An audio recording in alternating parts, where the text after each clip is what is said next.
আমি আপনাকে একটু জানাতে চাই যে আমরা দর্শকদের কাছে এই প্রশ্ন করেছিলাম যে তথ্য উপদেষ্টা নাহিদ ইসলাম প্রশ্ন তুলেছেন গণমাধ্যমের স্বাধীনতার কথা বলে ফ্যাসিস্টদের প্রচারণা করা যাবে কিনা, এই প্রশ্ন সঠিক বলে মনে করেন কিনা। শতকরা ৭৭% দর্শক এতে সঠিক বলে মনে করছেন, শতকরা ২৩% দর্শক একে সঠিক বলে মনে করছেন না।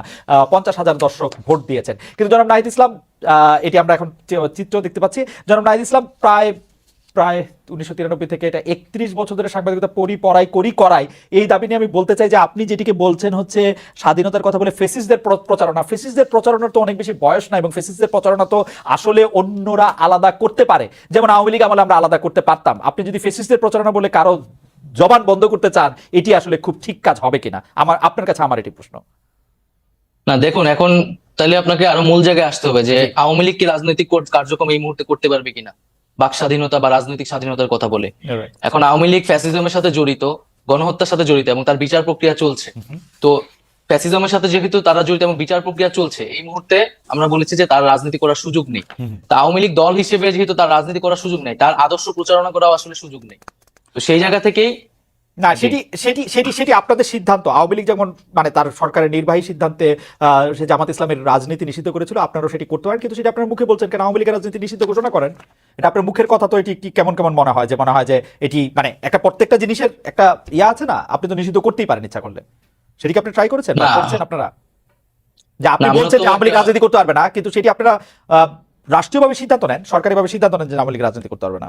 Wasn't it better? মানে না, আমরা তো সেটি সরকারের জায়গা থেকে এককভাবে সিদ্ধান্ত নিতে চাই না। আমরা কথাটি বলছি, আমরা আমরা এখন যে কোনো সিদ্ধান্ত বা এই ধরনের জাতীয় সিদ্ধান্তের ক্ষেত্রে রাজনৈতিক ঐক্যমতকে সবচেয়ে গুরুত্ব দিচ্ছি।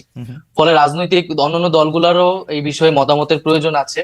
তো সার্বিকভাবে আমরা রাজনৈতিক ঐক্যমত হলে এই বিষয়ে সিদ্ধান্ত নিতে পারি, কিন্তু একটা বিচার প্রক্রিয়া অবশ্যই চলছে, এবং এই বিচার প্রক্রিয়ার মধ্যেই আসলে এই বিষয়ে একটা সিদ্ধান্ত হবে, এবং আমরা রাজনৈতিকভাবে একটা ঐক্যমতে পৌঁছাতে পারবো আশা করি। কিন্তু আপনারা সরকারিভাবে কোনো সিদ্ধান্ত নিতে বা রাষ্ট্রীয় মানে আপনারা যারা উপদেষ্টা পরিষদ আছেন তারা সিদ্ধান্ত নিতে চান না, আপনারা একটা ঐক্যমতের ওয়েট করছেন, ব্যাপারটা এরকম? জি, জি অবশ্যই আমরা ঐক্যমত হয়েছে, এটা আপনারা কি করে বুঝবেন? মানে এনি ভাই যদি বলে আওয়ামী লীগ নিষিদ্ধ করে তৈরি করে দিবেন? না, আমরা যদি সেই রাজনৈতিক ঐক্যমতে পৌঁছাতে পারি, এখানে বিএনপি রয়েছে, জামাত রয়েছে, নাগরিক সমাজ মানে রয়েছে, আওয়ামী লীগ ছাড়া বাকি সবাই যারা রয়েছে, আওয়ামী লীগ ছাড়া বাকি যারা। জি জি আচ্ছা, ঠিক আছে। আমি একটু এনিভাইয়ের কাছে জানতে চাই, এনিভাই অন্তর্বর্তী সরকারের মেয়াদ শুরু থেকেই জানতে চাইছে বিএনপি, আপনারা দীর্ঘ সময় দিতে রাজি নন, আপনারা কি জানি একটা যৌক্তিক সময়ের কথা বলছেন। সবশেষ সেনাপ্রধান রয়টার্সকে বলেছেন নির্বাচনের জন্য সময় সর্বোচ্চ 18 মাস নেওয়া হতে পারে। 18 মাস বিএনপির কাছে গ্রহণযোগ্য কিনা সে বিষয়ে আপনার কাছে একটু জানতে চাই। আপনারা সময় দিতে চান না কেন? অনেকগুলি সংস্কার তো এই সরকারকে করতে হবে, নাকি আপনারা চান যেভাবে আওয়ামী লীগ সরকার গিয়েছে এখন কোনো মতে একটি নির্বাচন দিবে, আপনারা এসে আসলে ক্ষমতায় নিয়ে বাকি সব কাজ করবেন? আপনাদের কি চাওয়াটা সেরকমই কিনা, মানে কোনো সংস্কার আপনারা চান না, আপনারা জানতে সে ক্ষমতাটা দিতে চান? আপনার এই প্রশ্নের উত্তর দেওয়ার আগে একটু অ্যাড করছি আগের প্রশ্নের, যেটা নাইস সাহেবকে আপনি বলার চেষ্টা করেছেন। দুইটা পার্ট একসঙ্গে আপনি